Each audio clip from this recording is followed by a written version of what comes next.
राबार आबादारि एबा राबार बागान गोनां सुबुंफोरनि थाखाय मोनसे गोजोनथाव खौरां।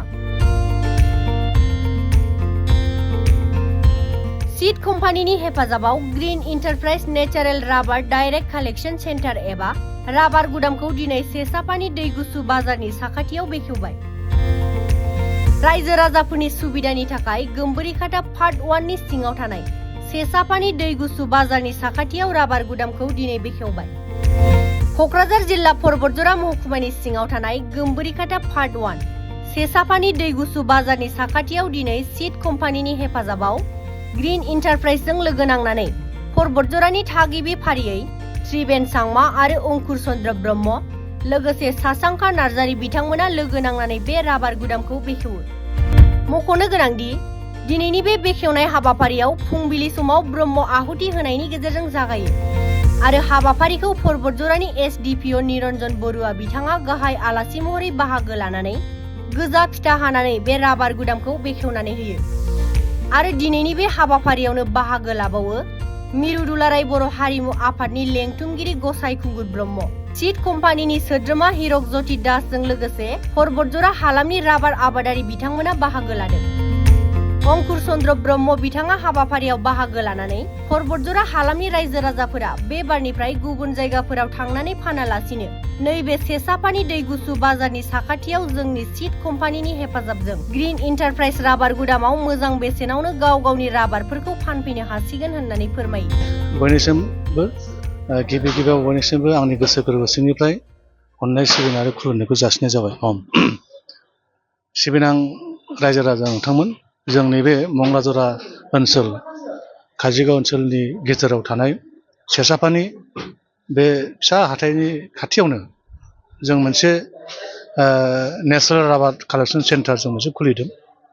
बे सेन्टारखौ खुलिनायावहाय गाहाय आलासि महरै बाहागो लादोंमोन एबा दिनैनि बे बेखेवनाय हाबाफारिखौ लादोंमोन जोंनि काजिगाव परबतजरानि एसडिपिअ मानगोनां मुंस्रि निरन्जन बरुवा सार बिथां।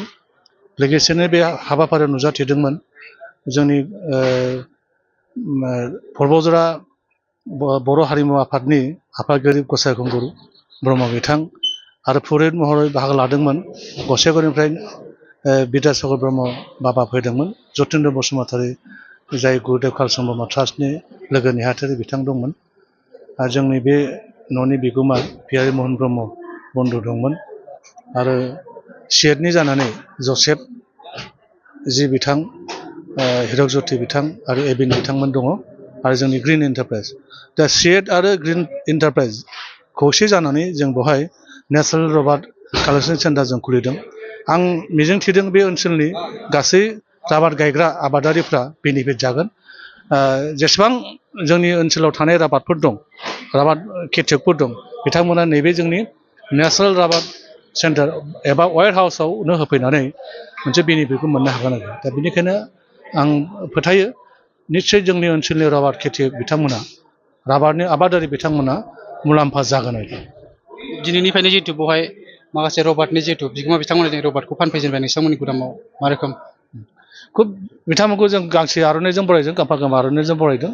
खुब मोजां मोनदों। बिथांमोना निस्सय उसित दामखौनो मोनदों आरोखि, उसित बेसेन, नंगौ बेसेनखौनो मोनदों।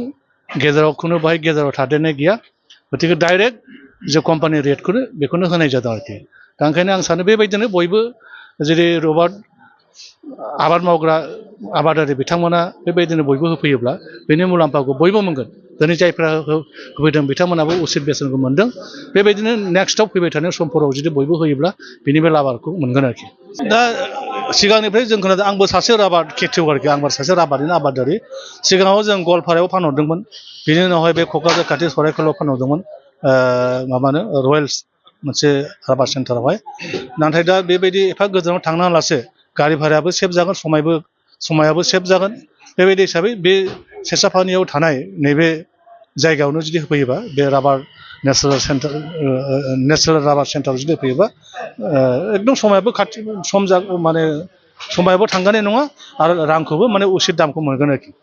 बेखौथ' जोङो जेनेबा फुंनि 8 बाजिनिफ्राय बेलासिनि 5 रिंगासिम लागोन। दा बेखौ जों सिएटजों आरो जोंनि एन्टारप्राइजजों सावरायनायनि गेजेरजों सम आरो थासारिखौ नायनानै जों बे टाइमखौ जों खानो हागोन बै बर्डआव लिरनाय थागोन बेसेनाबो लिरनाय थागोन मा समनिफ्राय मा समसिम बे आबादखौ लानाय जायो बेफोर गासिबो नटिस बर्डआव हें जागोन आरोखि ग्रीन एंटरप्राइजेस का साथ जो रबर फार्मर का सपोर्ट करने के लिए डायरेक्ट कलेक्शन सेंटर आज से चालू हो रहा है सेसापानी कोकराझार डिस्ट्रिक्ट इस सब जगह का रबर फार्मर को ग्रीन एंटरप्राइजेस का साथ हम सपोर्ट करने के लिए तैयार है हमको भी फार्मर का सपोर्ट चाहिए थैंक यू গ্ৰীণ এণ্টাৰপ্ৰাইজে আমাৰ চিএট আমাৰ টায়াৰ কোম্পানীৰ সহযোগত আজি আমাৰ এই চেঁচাপানী গম্ভীৰাঘাটা পাৰ্ট 1 চেঁচাপানীত আমি এখন ৱেয়াৰ হাউচ আমি আজি উদ্বোধন কৰিলোঁ আৰু এই ৱেয়াৰ হাউচৰ দ্বাৰাই আমাৰ এই অঞ্চলত যিমান ৰবাৰ খেতিয়ক আছে